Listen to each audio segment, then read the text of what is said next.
మన రెండవ సందేశాన్ని ఆలకిద్దాం. దానియేలు గ్రంథం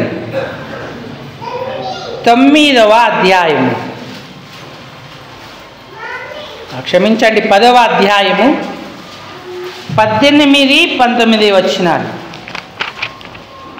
దానియేలు గ్రంథం 10వ అధ్యాయము 18, 19 వచనాలు అందరం కలిసి చదువుకుందాం. అతడు మరలా నన్ను ముట్టి నన్ను బలపరచి, నీవు బహు ప్రియుడవు, భయపడకము, నీకు శుభమౌనుగాక, ధైర్యము తెచ్చుకోమని నాతో చెప్పెను. అతడు నాతో ఇట్లనగా, నేను ధైర్యము తెచ్చుకొని నీవు నన్ను ధైర్యపరిచితివి గనుక నా ఏలినవాడవైన నీవు ఆజ్ఞ ఇమ్మని చెప్పింది. మరోసారి కూడా బిగ్గరగా స్పష్టంగా చదువుదాం. తొందరపడకండి, ప్రతి పదాన్ని మరి గ్రహింపుకు వచ్చేట్టుగా అర్థవంతంగా చదువుకుందాం. అతడు మరలా నన్ను ముట్టి నన్ను బలపరచి, నీవు బహుప్రియుడవు, భయపడకము, నీకు శుభమౌనుగాక, ధైర్యము తెచ్చుకోమని నాతో చెప్పెను. అతడు నాతో ఇట్లనగా, నేను ధైర్యము తెచ్చుకొని నీవు నన్ను ధైర్యపరచితివి గనుక నా ఏలిన వాడవైన నీవు ఆజ్ఞ ఇమ్మని చెప్పితిని. చాలండి. చదువుకున్న లేఖన భాగం చేరి రాగలిగిన మన హృదయాలకు ఈ మధ్యాహ్న కాల సమయం మన ఆధ్యాత్మిక జీవితంలో ఆయన ప్రసన్నత పొందుటకును, వాగ్దాన ఫలం అనుభవించుటకును, హెచ్చరికగాను, పురికొల్పుగాను, ఆశీర్వాదముగాను, దీవెనకరంగాను ప్రేమగల దేవుడు చేయునుగాక. ఆమేన్. ప్రభు ప్రజలారా, ప్రభునందునటువంటి ప్రియమైన వారులారా, మనం దేవుని యొక్క వాక్యాన్ని ధ్యానపూర్వకంగా ఆలోచన చేద్దాం. మనం ఈ నెల ఆరంభము నుంచి స్థానిక సంఘానికి దేవుడు అనుగ్రహించినటువంటి వాగ్దానం మీద మన మనస్సును నిలిపి ఉన్నాం. నీవు బహుప్రియుడవు, భయపడకుము, నీకు శుభమౌనుగాక, ధైర్యము తెచ్చుకొమ్ము అన్నాడు. ఈ వాగ్దానాన్ని మనం సొంతం చేసుకోవాలంటే ప్రతి వాగ్దానానికి ఉన్న కండిషన్ గుర్తించగలిగే వారంగా ఉండాలి. ఎందుకంటే మనకి ఇచ్చిన వాగ్దానాలన్నీ మనం స్వతంత్రించుకోలేము. వాగ్దానం పొందకుండా తప్పిపోయిన ప్రజలు ఉన్నారు, వాగ్దానాన్ని పొంది ధన్యులైన వారు ఉన్నారు. హెబ్రీ పత్రిక 4వ అధ్యాయము 1వ వచనం, ఆయన యొక్క విశ్రాంతిలో ప్రవేశించుదుమను వాగ్దానము ఇంకా నిలిచి ఉండగా, మీలో ఎవడైనను ఒకవేళ ఆ వాగ్దానము పొందకుండా తప్పిపోవునేమోనని భయము కలిగి యుందుము అన్నాడు. ఇశ్రాయేలీయులలో యెఫున్నె కుమారుడైన కాలేబు, నూను కుమారుడైన యెహోషువ, ఆ తరము వారిలో ఆ ఇద్దరే వాగ్దాన ఫలాన్ని పొందారు. వాగ్దాన దేశమైన కనానులో ప్రవేశించారు. మిగతా వారందరూ ఎందుకు వాగ్దానాన్ని పొందలేదు? వారు తప్పిపోయారు. వారు అరణ్యములో శవములై రాలిపోయారు, ఎండిన ఆకులు రాలినట్టు అన్నాడు. అయితే వారి జాబితాలో మనం ఉండకూడదు, వాగ్దానము పొందే వారి జాబితాలో ఉండాలి. చూడండి, అబ్రహాము గురించి అతడు వాగ్దాన ఫలం పొందెను అన్నాడు.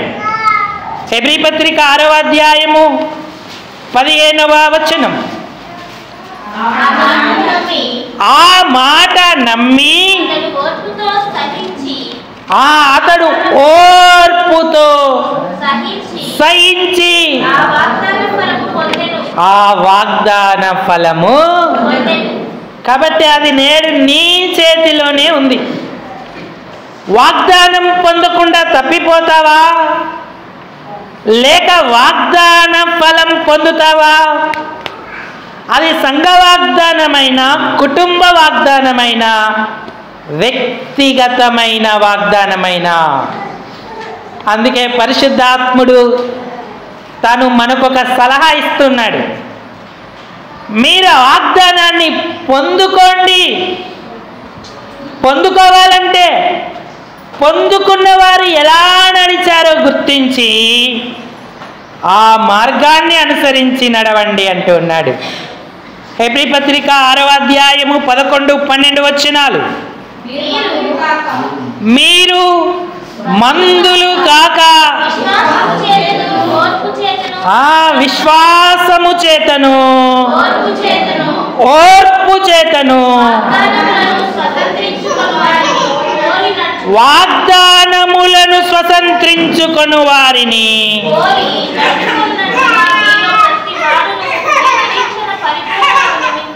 పోలి నడుచుకొనున్నట్లు మీ నిరీక్షణ పరిపూర్ణమగు వరకు మీరిది వరకు కనపరిచిన ఆ ఆసక్తిని తుదమట్టుకు కనపరచవలనని.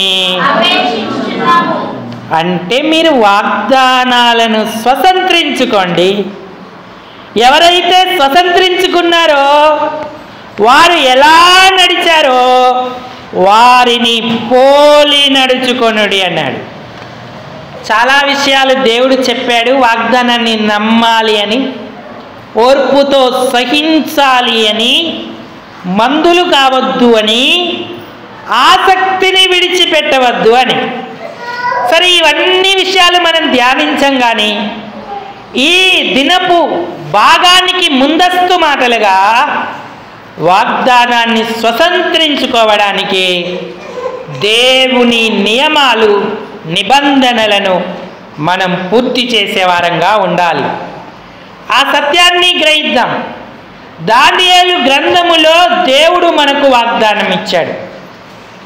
సంఘాన్ని ఏమంటున్నాడంటే, నీవు బహుప్రియుడవు, భయపడకుము అని చెప్పాడు. నీకు శుభమవునుగాక, ధైర్యము తెచ్చుకొనుము అన్నాడు. మొదటి దినాలలో మనం జ్ఞాపకం తెచ్చుకున్నాం. దానియేలు దేవునికి బహుప్రియుడు గనుకనే భయపడకుండా ఉన్నాడు. ఆయనకు శుభమే కలిగింది. ధైర్యము తెచ్చుకోమని దేవుడు చెప్పిన మాటలను ఆయన ఆధారం చేసుకొని ఆనందించాడు. దానియేలు అంటే దేవుడే నా న్యాయాధిపతి అని అర్థం తెలుసుకున్నాం. పరిశుద్ధ గ్రంథంలో 3 దానియేలులు ఉన్నారు అని చదువుకున్నాం. మొదటివాడు దావీదు అబీగయీలుల కుమారుడు. రెండవ దానియేలు ఈతామారు వంశస్థుడు. మూడవ దానియేలు ప్రవక్త అయిన దానియేలు. ఈ దానియేలు విశ్వాస వీరుల జాబితాలో ఉన్నాడు.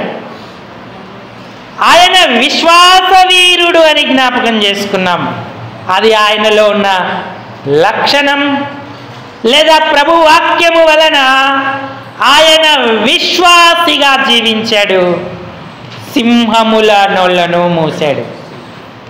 అంతేకాదు, దానియేలు పరిశుద్ధుడు అన్న విషయాన్ని జ్ఞాపకం చేసుకున్నాం.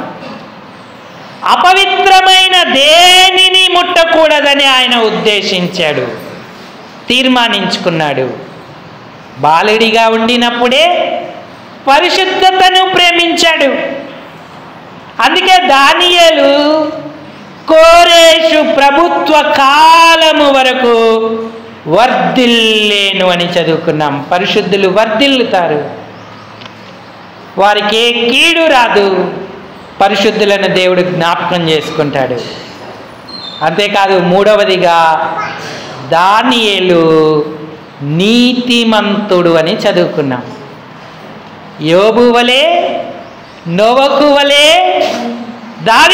దానియేలు కూడా నీతిమంతుడు.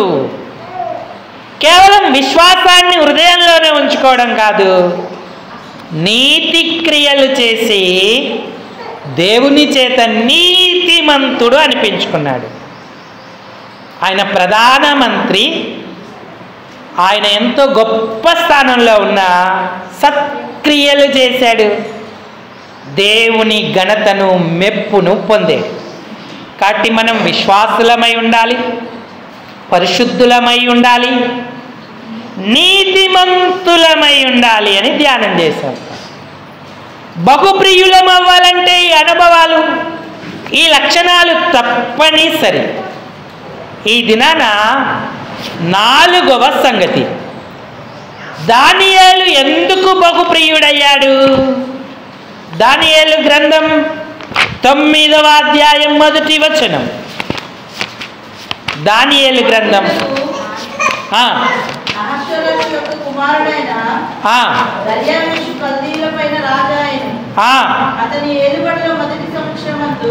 అతని ఏలుబడిలో మొదటి సంవత్సరమందు దానియేలను నేను యెహోవా తన ప్రవక్తయగు ఇర్మియాకు సెలవిచ్చి తెలియజేసినట్టు యెరూషలేము పాడుగా ఉండవలసిన ఆ 70 సంవత్సరములు సంపూర్ణమవుచున్నవని ఆ గ్రంథముల వలన గ్రహించి తిని. నాతో చెప్పండి అందరూ, గ్రంథము వలన, గట్టిగా చెప్పాలి, గ్రంథము వలన గ్రహించి తిని.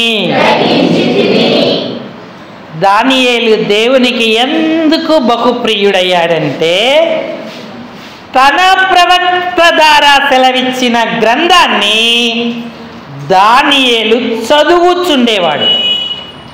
గ్రంథం వలన గ్రహించి తిని అంటే ఆ గ్రంథాన్ని దానియేలు చదివి ధ్యానించి 70 సంవత్సరాలకు ఇశ్రాయేలీయుల చెర ముగించబడుతుంది, వారు తిరిగి యెరూషలేముకు వస్తారు అని గ్రహించాడు.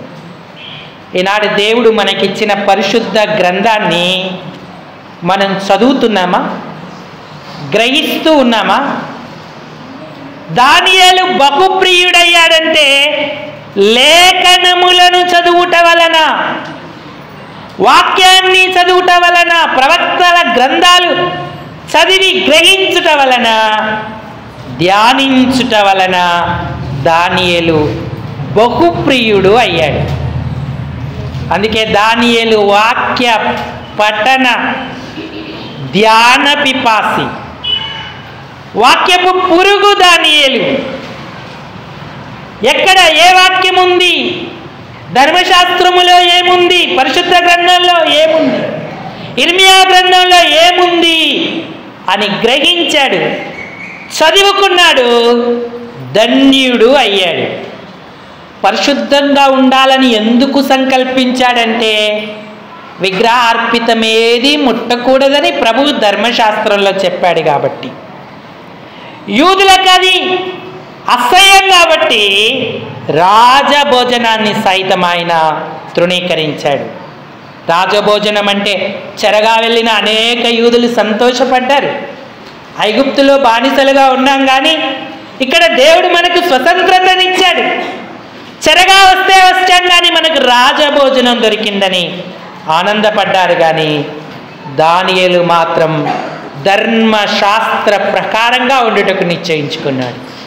ఎందుకంటే ధర్మశాస్త్రములో ఉన్నది దానియేలు గ్రహించాడు కాబట్టి. ఈనాడు నువ్వు దేవుని వాక్యంలో ఉన్నది గ్రహిస్తున్నావా, చదువుతున్నావా, ఎరుగుతున్నావా? వాక్యం చదవకపోతే దేవుని మనసు మనకు తెలియదు. అందుకే యేసుప్రభు వారు అన్నారు, లేఖనములను కానీ దాని శక్తిని కానీ ఎరగకపోవుట వలన మీరు పొరబడుచున్నారు అన్నాడు. లేఖనం చదివితే, దాన్ని ధ్యానిస్తే గ్రహింపుకు వస్తుంది. ఆ లేఖన శక్తి మన మీద నిలబడుతుంది. అందుకే దానియేలు నిలవబడ్డాడు, ధన్యుడయ్యాడు. ఈనాడు వాక్యం చదివే వాళ్ళందరూ ధన్యులు. ప్రకటన గ్రంథం 1వ అధ్యాయము 3వ వచనం చదవండి. ప్రకటన గ్రంథం సమయము సమీపించినది గనక ఈ ప్రవచన వాక్యాలు చదువువాడును వాటిని విని ఇందులో వ్రాయబడిన సంగతులను గైకొనువారును. చదువువాడు ధన్యుడు అన్నాడు. ఈరోజు ఎంతమంది పరిశుద్ధ గ్రంథం చదివారు? దేవుని వాక్యం చదివి ఆయన ఇంటికి వచ్చారు. ఎన్నాళ్ళుగా నువ్వు వాక్యాన్ని చదవడం మానేశావు? నువ్వు వ్యక్తిగతంగా బైబిల్ చదువుతున్నావా? నీ ఇంట్లో మాత్రమే బైబిల్ ఉంటుందా? అక్షర జ్ఞానం ఉన్న వాళ్ళు ఎంత ధన్యులు. న్యూస్ పేపర్లు చదువుతాం, ఫేస్బుక్లో వచ్చే కామెంట్స్ చదువుతాం, వాట్సాప్ మెసేజ్లు చదువుతాం, కానీ పరిశుద్ధ గ్రంథం చదవడానికి మనకు సమయం లేదు, సమయం కేటాయించం. ఈ ప్రవచన గ్రంథాన్ని, ఈ వాక్యములను చదువువాడు ధన్యుడు అన్నాడు. చదువు రాకపోతే వినాలి, వినువాడు కూడా ధన్యుడు అన్నాడు. చదివి విని గైకొనువాడు మరీ ధన్యుడు అంటూ ఉన్నాడు. కాబట్టి నువ్వు దేవునికి బహుప్రియుడవు అవ్వాలంటే వాక్యము చదివే అలవాటు ఉండాలి. అన్ని గ్రంథాలను చదవాలి.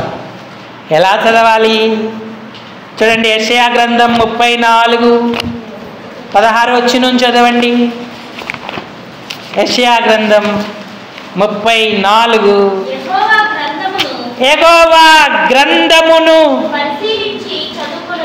ఎలా చదువుకోవాలంట? పరిశీలించి చదువుకొనుడి అన్నాడు. చదివేవారేమో జాగ్రత్తగా చదవాలి, ప్రతి పదం చదవాలి, పొల్లు సున్నా తప్పిపోకుండా, పొరపాటు అవ్వకుండా జాగ్రత్తగా పరిశీలనాత్మకంగా గ్రంథాన్ని చదివే వారంగా ఉండాలి. ఎప్పటి వరకు చదవాలి చూడండి. ద్వితీయోపదేశ కాండం 17వ అధ్యాయం, ద్వితీయోపదేశ కాండం 17వ అధ్యాయం 22వ వచనం చివరి భాగం మాత్రం చదవండి. అతడు తాను బ్రతుకు దినములన్నిటను ఆ గ్రంథమును, నాతో చెప్పండి, ఆ గ్రంథమును చదువుచుండవలెను. బ్రతుకు దినములన్నిటను అన్నాడు. దేవుడిచ్చిన ఆయుష్కాలం అంతా కూడా ప్రతి దినము దేవుని యొక్క వాక్యాన్ని చదవాలి. చదువురాని వారు జాగ్రత్తగా వినాలి, అందులోని విషయాలను గ్రహించి మనం దేవుని యొక్క ఏర్పాటుని నెరవేర్చుకోవాలి. ఇంకా పౌలు గారు అన్నారు, నేను వచ్చు వరకు చదువుటయందు జాగ్రత్త పడుము అంటున్నాడు తిమోతిని. నువ్వు జాగ్రత్త పడుతున్నావా? దేవుని వాక్యాన్ని చదివే అనుభవం నీకుంటే ఆయన నీకు గ్రహింపుకిస్తాడు. గ్రహించిన దానిని బట్టి వాక్యపు శక్తి నీ మీద నిలిచి ఉంటుంది. నీవు ఇంకా ఇంకా సత్యంలోకి వెళ్తూ ఉంటావు. నాకు తెలిసిన ఒక సేవకుని పిల్లోడు పాత నిబంధన గ్రంథాలన్నీ కూడా, చిన్న పిల్లోడే, కంటతా పెట్టి చెప్పగలుగుతున్నాడు. చిన్న వయసు నుంచే వారి తల్లిదండ్రులు ఆ పాఠాన్ని, ఆ విషయాలను వారికి నేర్పుతూ ఉన్నారు. అసలు మనకే తెలియదు ఆది కాండం, నిర్గమకాండం, లేవే కాండం ఎక్కడ ఏ పుస్తకం ఉందో వరుసగా చెప్పలేము. మన పిల్లలకి నేర్పం. కోయి కోయి అన్న పాట నేర్చుకుంటారు కానీ మన పిల్లలు పాత నిబంధన గ్రంథాలు ఎందుకు నేర్చుకుంటారు? మనం ఎందుకు నేర్పుతాం? నువ్వెంత బైబిల్ని వారికి నేర్పితే వారంత ధన్యులు అవుతారు. మనం ఎంత నేర్చుకుంటే మరి మన పిల్లలకు అది అబ్బుతూ ఉంటుంది. ఇప్పటికైనా వాక్యాన్ని చదవడానికి నీకు ఇష్టమైతే తీర్మానించుకుంటే నీవు దేవునికి బహు ప్రియుడవవుతావు. ఇర్మియాకు కూడా తెలియకపోయి ఉండొచ్చు. తల్లిదండ్రులు అనుదినం దేవుని వాక్యాన్ని చదవటము ద్వారా బాలుడిగా ఉండినప్పుడే, చెరగా కొనిపోబడినప్పటికే ఆయన గ్రహించి ఇర్మియా గ్రంథాన్ని తేటగా చదివాడు. ఇర్మియా ప్రవక్త ఏమేం చెప్పాడు? ఎప్పుడు చెరకెళ్తారు, ఎప్పుడు విడుదలవుతారో గ్రంథము వలన గ్రహించాడు. దేవుని రాకడ ఆసన్నం అవుతుంది. నువ్వు వాక్యం చదవకపోతే ఎలా నువ్వు వెలిగింపబడతావు? దేవుని గ్రహింపు నీకు ఎలా కలుగుతుంది? కాబట్టి చదువు వచ్చిన వారందరూ వాక్యాన్ని చదవాలి, గ్రహించాలి, ధన్యులవ్వాలి. నపుంసకుడు చదివాడు. యెరూషలేముకు ఆరాధన చేయడానికి వచ్చి యెషయా గ్రంథంలోని విషయము అతనికి అర్థం కాకపోతే దేవుడే తన సువార్థికుడైన ఫిలిప్పును నపుంసకుని దగ్గరికి పంపించాడు. నువ్వు చదువుతున్నది నీవు గ్రహిస్తున్నావా అని ఫిలిప్పు అడిగాడు. నేను చదువుతున్నాను కానీ అర్థము చెప్పేవారు లేకపోతే నేను ఎలా గ్రహించగలుగుతాను? అయితే నేను నీకు అర్థం చెప్పాలా అని అడిగాడు. తప్పకుండా నా రథం ఎక్కు, నాకు అర్థము చెప్పు అని ఆహ్వానించాడు. అప్పుడు ఫిలిప్పు నోరు తెరిచి ఆ లేఖనాన్ని అనుసరించి సువార్తను అతనికి ప్రకటించాడు. వెంటనే అతడు ప్రభువుని నమ్ముకొని బాప్తిసం తీసుకున్నాడు. మరి ఇంటికి వెళ్ళాక చదవండి, అపోస్తుల కార్యం 8వ అధ్యాయములో ఆ భాగం ఉంటుంది. నపుంసకుడు యెషయా గ్రంథాన్ని చదివి మారుమనసు పొంది బాప్తిసం తీసుకున్నాడు. నువ్వు చదివితే లేఖనం నిన్ను వెలిగిస్తుంది. దేవుని సంకల్పం నువ్వు నెరవేర్చుకుంటావు. ఇంకా ఇంకా ప్రభువుకు దగ్గరగా అవుతావు. ఉజ్జీవ కీర్తనలో ఒక పాట ఉంది, దినదినంబు యేసుకు దగ్గరగా చేరుతా. ఆ దగ్గరగా చేరే క్రమములో ఏ విధంగా దగ్గరగా చేరుతానంటున్నాడంటే దైవవాక్యం, జీవవాక్యం. ఆ చరణం పాడుకుందాం, మనందరికి వచ్చు కదా. మనం అందరూ పాడండి. దైవవాక్యం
దినదినంబు చదువుతా అన్నాడు.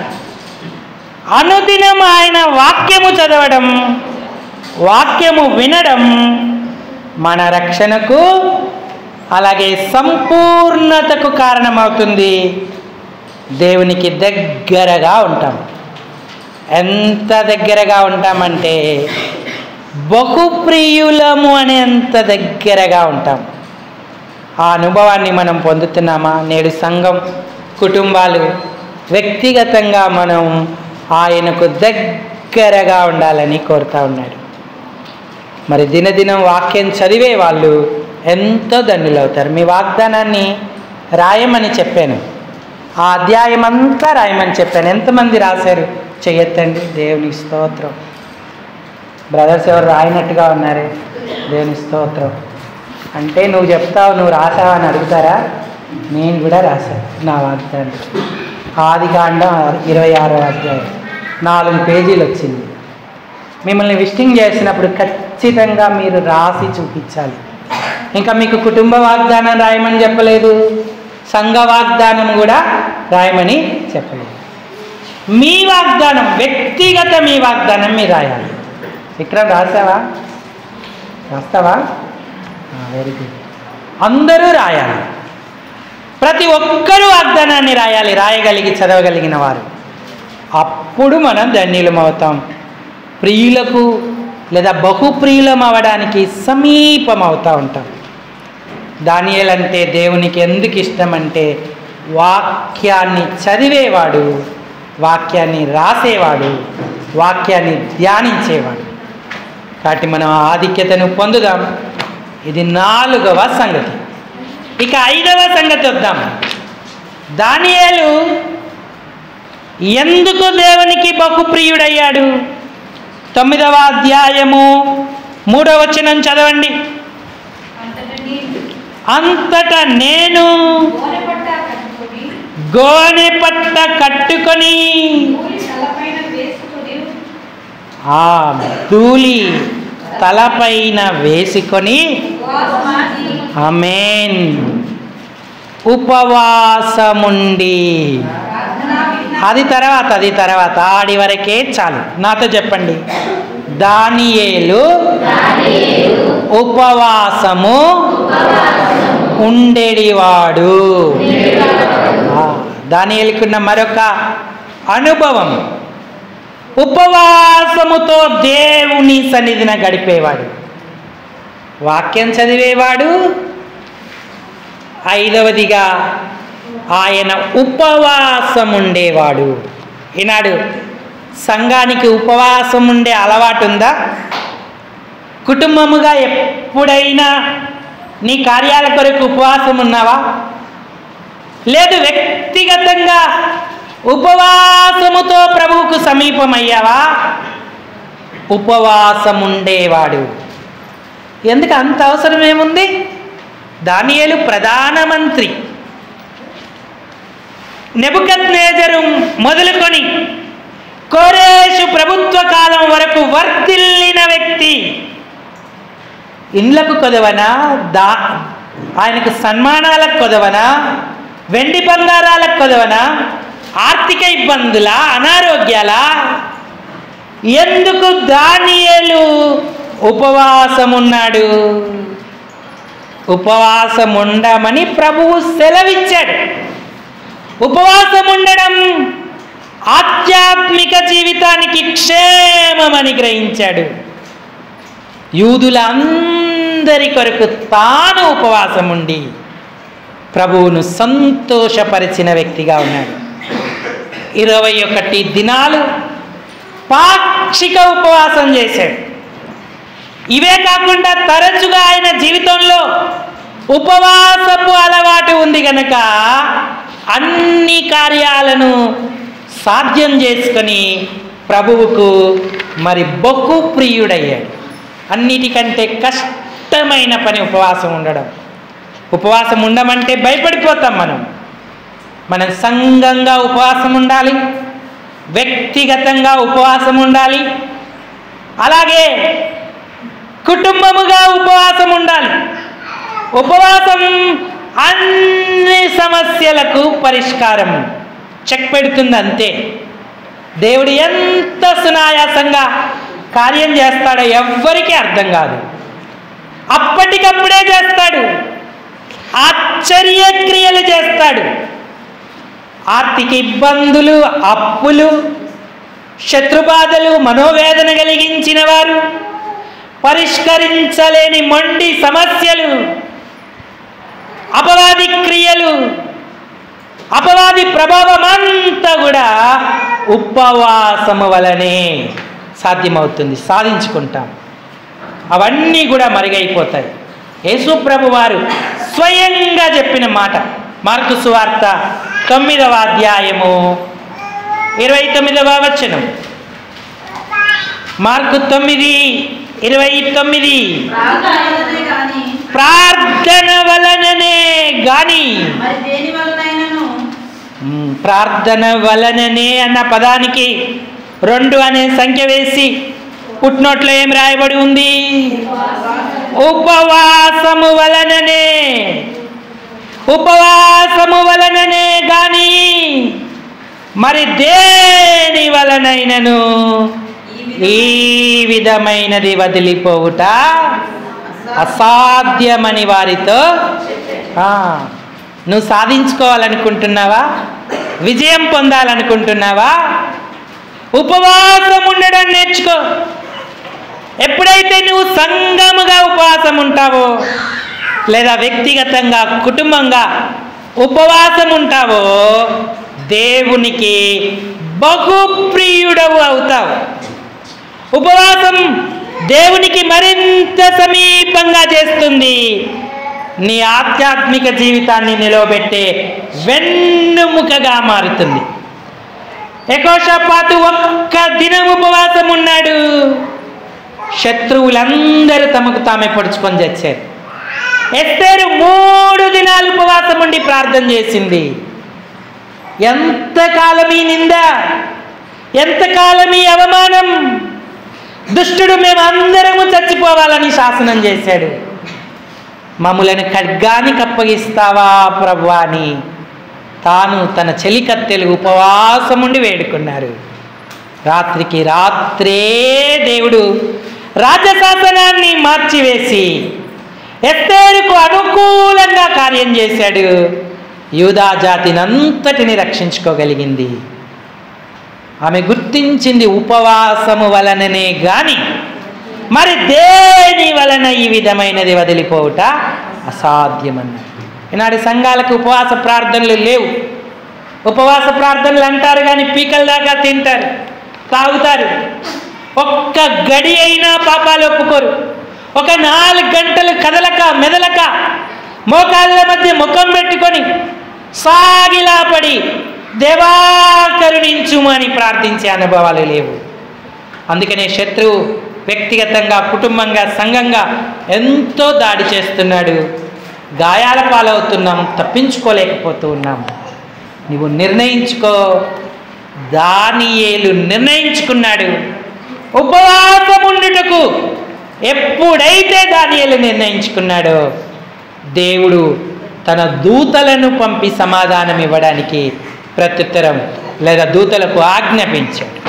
దానియేలు ఎప్పుడైతే ఉపవాసం ఉన్నాడో అప్పుడు గబ్రియేలు దూత పరమ నుండి బయలుదేరి ఆయన వచ్చి వర్తమానం చెప్పడానికి సిద్ధమయ్యాడు. అంటే ఉపవాసం ఎంత శక్తి గలది! వినడమే కాదు, అనుభవముగా ఉండినప్పుడే మనం ధన్యులం అవుతాం. ఉపవాసంతో ప్రార్థిస్తే కీడులన్నీ కూడా దూరం అవుతాయి. భక్తుడు ఒక పాట రాశాడు, ఉపవాసముతో ప్రార్థింపగా కీడులన్నీయు తొలగిపోయి. ఉపవాసముతో ప్రార్థింపగా కీడులన్నీయు కోట్లు ధాన్యముతో నిండి క్రొత్త పానము త్రాగి కోట్లు ధాన్యముతో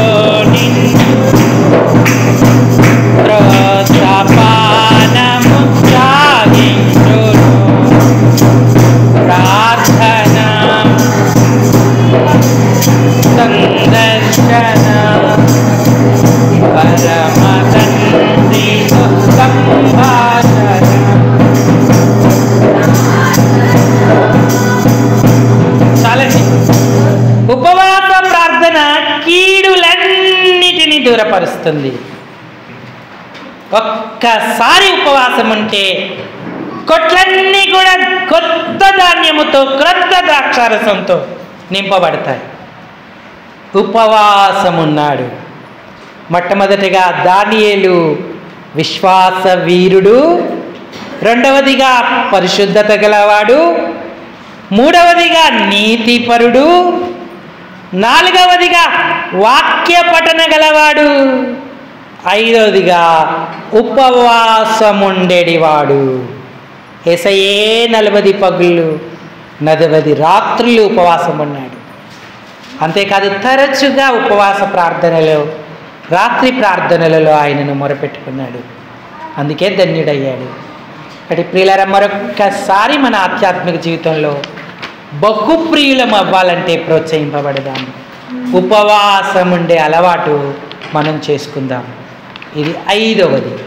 ఇక 6వ సంగతి, దానియేలు గ్రంథం 9వ అధ్యాయము అదే 3వ వచనం. ప్రార్థన విజ్ఞాపనములు చేయుటకై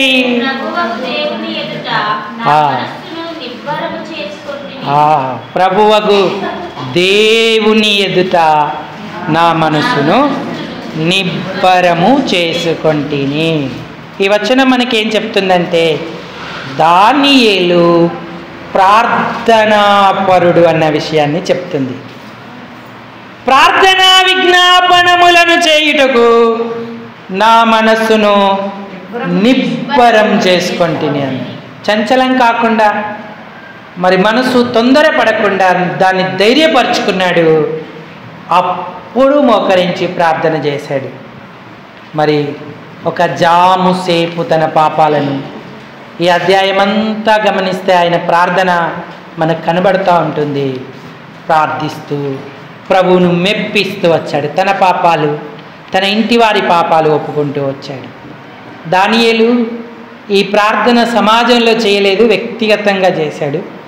సమాజ ప్రార్థన కూడా మనకు అవసరము. దానియేలు 2 రకాలైన ప్రార్థనా జీవితాలు కలిగి ఉన్నాడు. ఒకటి వ్యక్తిగత ప్రార్థన, రహస్య ప్రార్థన. రహస్యమందు చూచు నీకు నీ తండ్రి నీకు ప్రతిఫలము ఇచ్చుడు అన్నాడు. వ్యక్తిగతంగా మనం ప్రార్థన చేయాలి. రెండవది మన సహోదరులతో, సహోదరులతో లేదా సంఘముతో కలిసి మనం ప్రార్థన చేయాలి. చూడండి, దానియేలు గ్రంథం 2వ అధ్యాయం 17వ వచనం చదవండి. అప్పుడు దానియేలు తన ఇంటికి పోయి తన స్నేహితులైన అనన్యాకును, మిషాయేలుకును, షద్రక్ మేషక్ అబేద్నెగో అని పేరు పెట్టబడిన తన స్నేహితులకు సంగతి తెలియజేసి, ఏ సంగతి? రాజుకు ఒక కళ వచ్చింది, కళ మరిచిపోయాడు, భావం చెప్పమన్నాడు.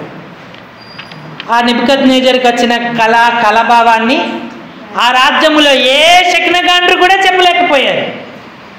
రాజు కోపం వచ్చింది. నేను మిమ్మల్ని పోషిస్తుంది ఎందుకు? మీరు కళ చెప్పండి, కళాభావం చెప్పండి, అప్పుడే మీరు నిజమైన జ్ఞానులు అని నేను నమ్ముతాను అన్నాడు. లేకపోతే మీ తలలు మీ శరీరం మీద ఉండవు అని శాసనం చేశాడు. ఈ శాసనం బయలుదేరింది. జ్ఞానులందరూ దుఃఖంలో ఉన్నారు. ఎవరికి ఏం చేయాలో అర్థం కాలేదు. కొంత సమయాన్ని మరి దానియేలు అడిగాడు. ఆర్యోకును అడిగి, మేము ఆ సంగతిని తెలియజేస్తాం, దయచేసి కొంత సమయం మాకు ఇమ్మండి అని అడిగాడు. ఆర్యోకు రాజుకు తెలియజేసి కొంత సమయం దానియేలుకి ఇచ్చాడు.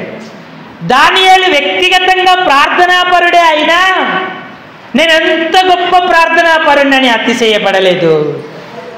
ఈ సంగతి తన స్నేహితులతో చెప్పి వారందరూ కలిసి ప్రార్థన చేశారు. 18వ వచనం, తానును తన స్నేహితులను బబులోనులో తక్కిన జ్ఞానులతో కూడా నశింపకుండానట్లు ఆ కళ యొక్క మర్మ విషయములో పరలోకమందున్న దేవుని వలన కటాక్షము పొందు నిమిత్తమై ఆయనను వేడుకొనుడని వారిని హెచ్చరించెను. షద్రక్, మేషక్, అబేద్నెగో, దానియేలు నలుగురు ప్రార్థన చేశారు. స్నేహితులతో కలిసి ప్రార్థన చేసే అనుభవము దానియేలుకుంది. వ్యక్తిగతంగా ప్రార్థన చేసే అనుభవం దానియేలుకుంది. దానియేలు ప్రార్థనాపరుడు కాబట్టే దేవునికి ప్రియమైన వాడిగా ఉన్నాడు. ఈనాడు మనకు అలాంటి అనుభవం ఉందా? సంఘ ప్రార్థనలో కనబడుతున్నావా? స్త్రీల కూటంలో కనబడుతున్నావా? రాత్రికాల ప్రార్థనలో సంఘముతో కలిసి ప్రార్థించడానికి సిద్ధంగా ఉన్నావా? సంఘమే నీ స్నేహితురాండ్రు. ఎక్కడ 2, 3 నా నామమున కూడి ఉంటారో వారి మధ్య నేను ఉంటాను అన్నాడు. యేసు ప్రభు వారు ఒంటరిగా ప్రార్థన చేశాడు. అలాగే తన స్నేహితులైన పేతురు, యాకోబు, యోహానులతో కలిసి ప్రార్థన చేశాడు.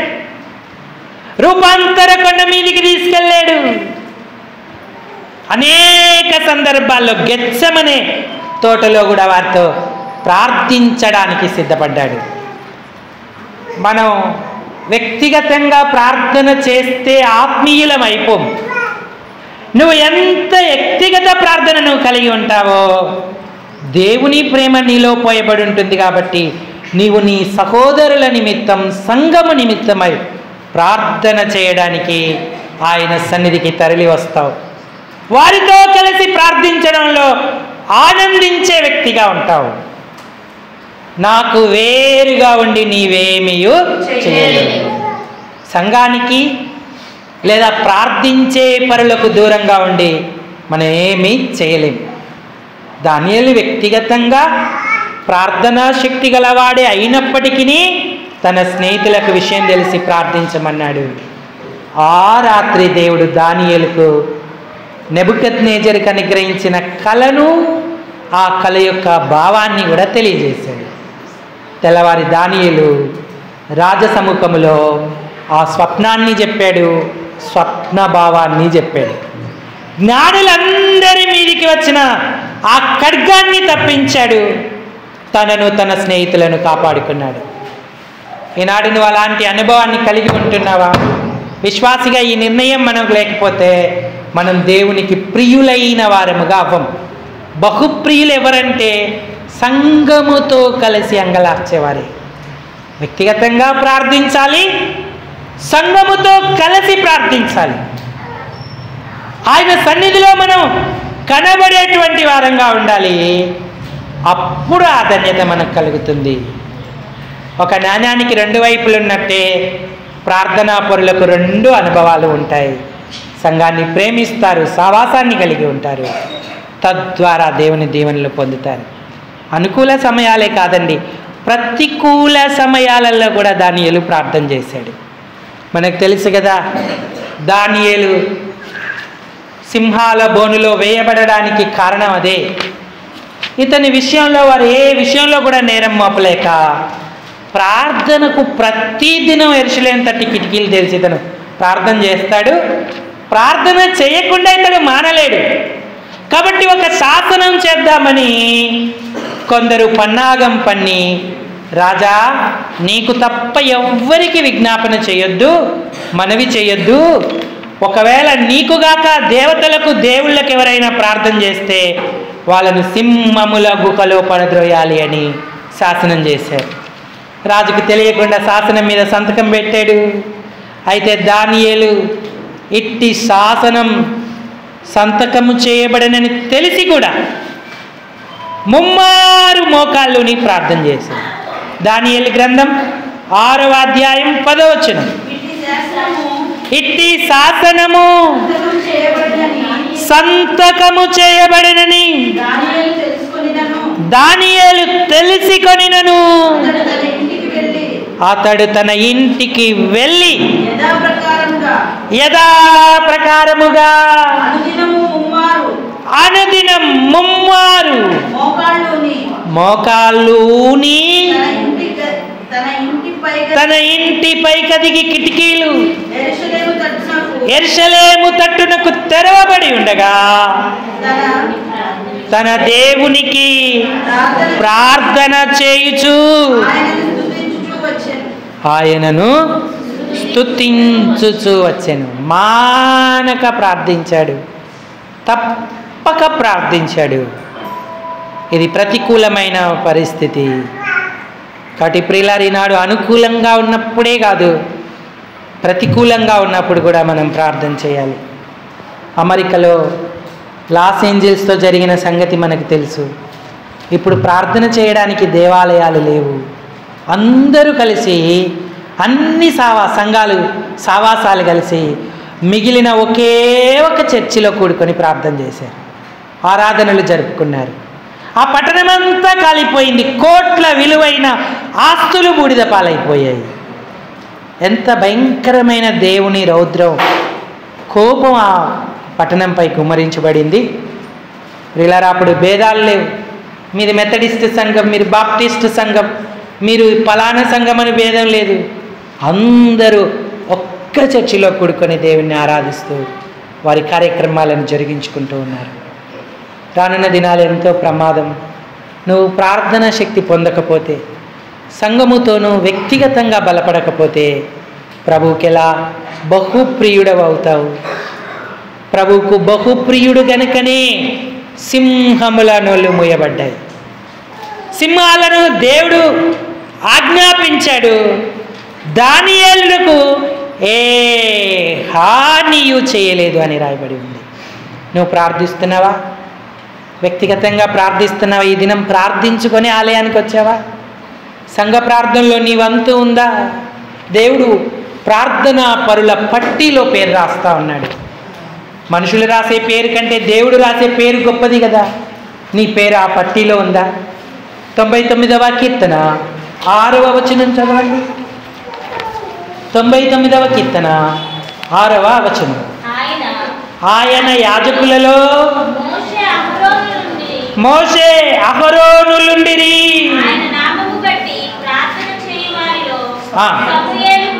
ఆయన నామమును బట్టి ప్రార్థన చేయు వారిలో సమూయేలు ఉండెను. నువ్వు సంఘ ప్రార్థనలో నీ పేరు లిఖించుకుంటున్నావా? నీ అపీరెన్స్ ఉందా? నువ్వు రాసుకోగలవా? సంఘ ప్రార్థనలో నేను ఉన్నాను, నా పేరు ఉందని చెప్పుకోగలవా? ఆయన నామాన్ని బట్టి ప్రార్థన చేయు వారిలో సమూయేలు ఉండెను అన్నాడు. సమూయేలు దగ్గర నీ పేరు పెట్టుకొని చదువుకో. సంఘ ప్రార్థన చేయు వారిలో నా పేరు ఉండెను, నీ పేరు పెట్టుకో. అంత ధైర్యం ఉందా నీకు? నీ గుండె మీద చేసుకొని చెప్పు, ఎన్ని సంఘ ప్రార్థనలకు అటెండ్ అవుతున్నావు? ఎంత రాత్రి ప్రార్థనలో గడుపుతా ఉన్నావు? మనం దేహాన్ని తిండిని ప్రేమిస్తూ సహవాసానికి సాగకపోతే మన పరిస్థితి ఏంటి? మనం సహజంగానే బలహీనులం, కానీ సాతాను చాలా చురుకుగా దాడి చేయబోతున్నాడు. కాస్కో లూకాసు వార్త 21వ అధ్యాయం. ఈ రాకడ దినాన నీ పరిస్థితి ఎలా ఉండబోతుంది? 34, 35, 36. మీ హృదయాలు ఒకవేళ తిండి వలనను మత్తు వలనను ఐక విచారాల వలనను మందముగా ఉంటే ఆ దినం అకస్మాత్తుగా మీ మీదికి ఉరి వచ్చినట్టు రాకుండా మీ విషయమై మీ పాస్టర్ గారు జాగ్రత్తగా ఉంటాడని ఉందా? ఎవరు జాగ్రత్తగా ఉండాలంట? మీ విషయమై మీరు జాగ్రత్తగా ఉండండి. ఆ దినం భూమి అందంతట నివసించు వారి మీదికి అకస్మాత్తుగా వచ్చును. కాబట్టి మీరు జరగబోవు వీటి నెలను మనుష్య కుమారుని ఎదుట నిలువబడుటకు శక్తి గలవారగునట్లు. నాతో చెప్పండి అందరూ, అప్పుడప్పుడు. గట్టిగా చెప్పండి. ఎల్లప్పుడా అప్పుడప్పుడా? ఎల్లప్పుడూ ప్రార్థన చేయుచు మెలకువగా ఉండుడి. ఒక్క శుక్రవార స్త్రీల కూటం పోతే మనసుకు గాయం అవ్వాలి. అయ్యో ఈరోజు నేను సంఘ ప్రార్థనలో ఉండలేకపోయానే అని బాధ కలగాలి. రాత్రి ప్రార్థనల అనుభవమే నాకు లేదే అని వేదన పడాలి. అలాంటి వారే ధన్యులు. యేసు రాకడలో సామర్థ్యతం పొంది నిలవబడతారు. క్రైస్తవుడా మరువవద్దు ఆయన రాకడ.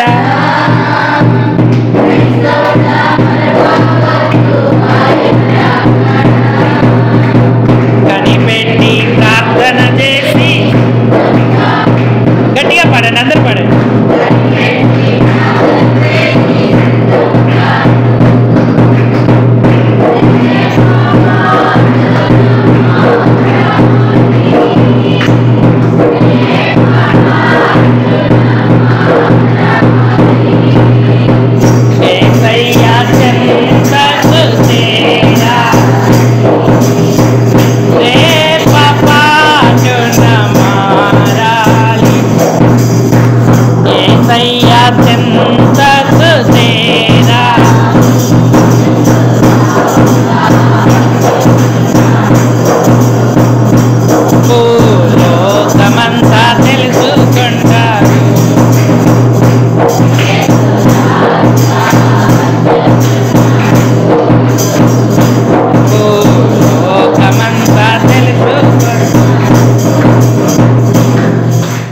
దేవుని రాకడ ఆసన్నమవుతున్న దినాల మధ్య ఉన్నాం. మనం వాక్య ధ్యానము లేకపోతే, వాక్య పఠనను జరిగించుకోకపోతే, ఉపవాసం ఉండి మన ఆధ్యాత్మిక జీవితాన్ని కొనసాగించుకోకపోతే, వ్యక్తిగత సంఘ ప్రార్థనలలో నిలవకపోతే నీవు బహుప్రియుడవు అని దేవుని చేత అనిపించుకోలేవు. నీకు శుభం కలగదు, ధైర్యము తెచ్చుకొని నిలబడలేవు. సంగమా, మెలకువగా ఉండి ప్రార్థన చేయి. ఒక మంచి తీర్మానంలోకి వద్దాం. దేవుణ్ణి మెప్పిద్దాం. ఆయన ఆశీర్వాదాలను సొంతం చేసుకుందాం. దానియేలు వలె బహుప్రియులుగా జీవిద్దాం. దేవుడి తలంపులను దీవించునుగాక. నేను 6 విషయాలు మీతో చెప్పాను దానియేలులో ఉన్నవి. 7వ విషయం ఒకటి ఉంది. మళ్ళీ నేను మార్చి నెల బల్లారాధన రోజు చెప్తాను దానియేలులో ఉన్న 7వ విషయం. ఈలోగా సంఘస్థులలో 7వ సంగతి ఏంటి అని మీరు పరిశీలన చేసుకొని నాకు చెప్పండి. ఎవరు చెప్తారో వారికి బహుమానం ఇస్తాం. దానియేలులో ఉన్న 7వ సంగతి. వెంకటేశ్వర్లు అని చెప్తారా మీరు? ఎతకండి, బైబిల్ ఎతికితే తెలుస్తుంది. 7వ సంగతి చెప్పండి. అందరి తలలు వంచి కళ్ళు మూసుకోండి, ప్రార్థన చేసుకుందాం.